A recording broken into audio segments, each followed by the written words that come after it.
So, here we are. Spawning down in the lower left position, we have got the red Terran player. Representing ATN, it's kauP. And in the lower right, the green Zerg, who plays for Team Dignitas, none other than Tefel. Had the pleasure of hanging out a bit with Tefel this weekend at Insomnia 51, where I was of course casting with Penguin. And Tefel made it all the way through to the grand finals there, where unfortunately for him he fell to Harstem in a best of 7. So he's going to be looking to really bounce off that, come out fighting, looking strong.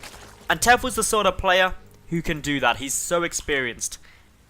kauP, someone who is maybe, I'd argue, less well known than Tefel, but still a GM player, very talented, and of course a Terran, which is less common all by itself. Going to be opening up with probably Reapers here, by the looks of things, because barracks into gas, generally, that's what you'll see. Going to be at least one Reaper, potentially 2, and that somewhat comes down to how kauP wants to play in the mid-game. One Reaper is there for scouting. That's its primary purpose. 2 Reapers, probably going to be followed up with 4 Hellions, maybe 6, to try and harass and deal some damage.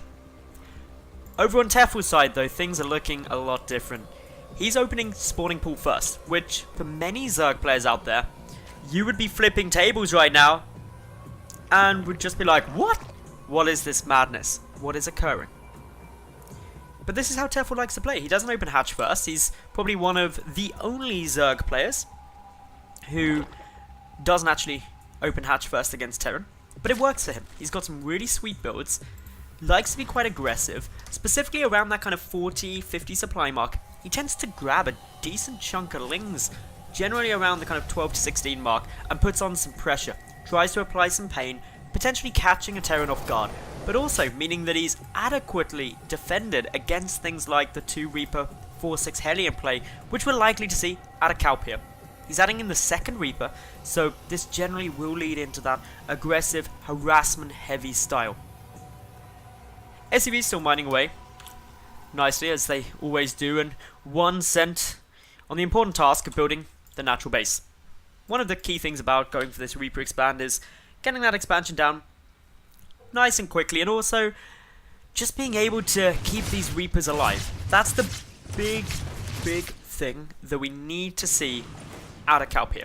If the Reapers die, the follow-up push gets a lot weaker, and that's due to these Reapers being predominantly in the composition early on to scout and harass, but with the Hellions being there to tank up the damage from the Queens. Due to combat drugs, they can pull back, heal up, and be absolutely fine.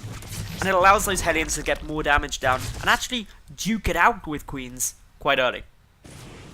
Tefel for the moment is adding in a ton of drones. Knows he's safe for now, at least until a 2nd Reaper's seen. And while that Reaper isn't being aggressive, Tefel moves forward with his Overlord and confirms his existence because it's at the front.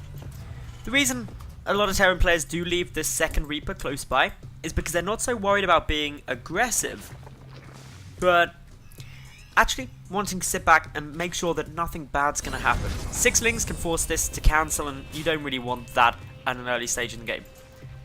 So Tefel looking to be going for a very early 3rd base. This is a very bold move by our Zerg player. This is about 5 minutes 40-ish 3rd. Exceptionally early. And, okay, it's not exceptionally early, but it's just pretty early on. So gotta be a little careful with everything that you do here. But the advantage of getting this early 3rd is with the 2 Reapers and the 4 Hellions, it's highly unlikely that a hatchery will get taken down. They just don't have enough damage output to be able to pick off a hatchery. Tefel also going for the very common Evo, Rotoron, double Queen wall off. It can also be 2 evolution chambers, just to make sure that no Hellions or anything can run straight through into the natural base. This makes him very safe from this Reaper Hellion play, and his drone line a lot more secure. And because of that, Tefel can add in more drones perfectly safely. No sign of a 3rd CC, which is a common way Terran players will go off this Reaper expand, but instead we're getting a lot more marine production. The double barracks, both with reactors on them, Stim is already half done, so this is going to lead to a lot of Marines being out on the field. Tefel now grabbing a couple of roaches, but what's really interesting is he's also getting the +1 missile attack. I say that's really interesting because generally speaking, Zerg players like to go Zergling, Baneling, Mutalisk up against Terran unless they're going mech. But Tefel isn't your usual Zerg. He is a big advocate of Roach, Hydra style compositions, and he is a master of them. Up against pretty much any matchup, any day, Roach, Hydra, Viper. So probably going to be seeing something similar from him here. Maybe a big Roach push. It certainly can work very nicely. This Overseer is really smart because a lot of Terrans will follow this up with Cloak Banshee. So he's got that mobile detection to be safe in that regard. These Hellions can't really do anything. There's Roaches down. Perfectly counters this. Easy to defend. Back at home, kauP, he's just still pumping out a lot of Marines. About to get his first 2 medevacs, and that'll probably signal the follow-up push. Adding in those Marines, adding in those medevacs to start pressuring. The fact that this entire force is still alive, those Hellions, those Reapers, means that it's actually going to be a lot stronger than generally you would see.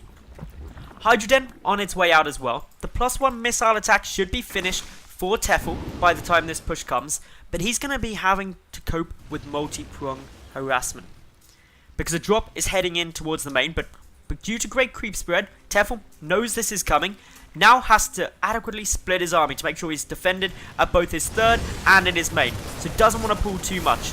A Queen off creep gets taken down, but it's the third base where the action's really coming down. These Roaches have got their work cut out. +1 is just kicked in now. He's got Roach speed on its way. He's deflected the push of the third. The drop in the main has also been forced to retreat thanks to those Roaches. So everything for Tefel, in terms of his defense, looking sweet. He's doing a great job. Tech Lab being added onto this factory now, probably going to be seeing some tank production. And that's a great response up against these Roaches. A few siege tanks, shut them down, easy peasy. But Tefel's not out of the woods yet. kauP coming in with a lot of Hellions from the other side, sneaking through. A couple of drone kills, but a lot of Roaches and Hydralisks gonna have something to say about that. So while 5 drones have fallen this game so far, Tefel still up at the 61 drone count, which is a little bit lower than some Zergs would be at near 11 minutes into the game. But with this many Roaches and Hydras, Tefel's gonna be able to be putting on some pressure. Will this walled off hold? It's got a decent number of units behind it. A tank is about to be out, but kauP can't afford to take too many losses. Nor can Tefel though, as these Hellions come through. Quite a few drones getting roasted here. A good number of kills, pretty much doubling the total losses in the workers. But Tefel looking to apply that pressure now. There's no bunker. The Roaches and Hydras moving forward. The siege tank just out in time to start shelling away. But will it be enough? SCV's being pulled, which is always a bold desperation move. But these Hydralisks just dishing out so much damage with the 1-1 upgrades over kauP's lack of any upgrades is going to force him to abandon his natural base. Down goes a lot of supply depots, no supply block for kauP. But Tefel, he's up massively in supply, 142 to 52. And he's got the upgrade lead, and he's got the worker lead now, having picked off 25 SCVs with that push. Tefel, he's positioned himself in this first map in a beautiful, beautiful spot. A medevac attempting to retreat away, took a lot of damage, a drop going on in the main during all of that, but Tefel didn't really take much, if any, damage from it, and is now in a commanding position. These rocks getting taken down just so if Tefel does have to engage here, he can get a better concave and move up with more of his army. But with no wall off of this natural base, things are looking tough. Overseer coming over, if that gets sniped, it'd be big because there'd be no vision on the high ground to pick off the tanks. Prioritization now coming through. 1 tank dies, GG called, and Tefel takes game number 1 of this best of 3.